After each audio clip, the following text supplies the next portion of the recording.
नाअहली की मुद्दत 5 साल होने का कानून पार्लियामेंट मंजूर कर चुकी है। मुस्लिम लीग नून के मरकजी रहनुमा इसहाक डार ने लीगी कायद के बतौर वजीर आजम इंतखाबात में हिस्सा लेने का इशारा दे दिया। लंदन में सहाफियों से गुफ्तगू में साबिक विफाकी वजीर खजाना ने बिलावल भुट्टो को इलेक्शन और सियासत की खातिर एक हद से आगे न बढ़ने का मशवरा भी दिया। मियाँ साहब इंशाल्लाह जी 21 अक्टूबर की जो अनाउंसमेंट हो चुकी है, इंशाल्लाह पार्टी का वही फैसला है और हम जहाँ तक लीगल मामला हैं वो बिल्कुल मियाँ साहब को कोई कॉम्प्लिकेशन नहीं है।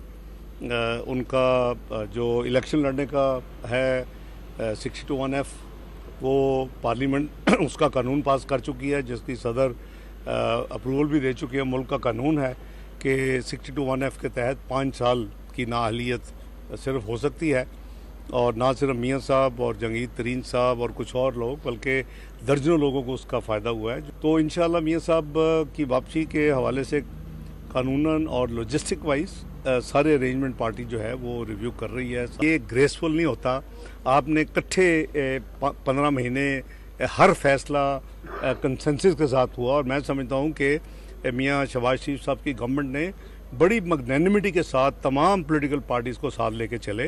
तो अगर कोई चीज़ है, हमें सिर्फ वो एक इलेक्शन की खातर या एक सियासत की खातर एक हद से आगे नहीं जाना चाहिए।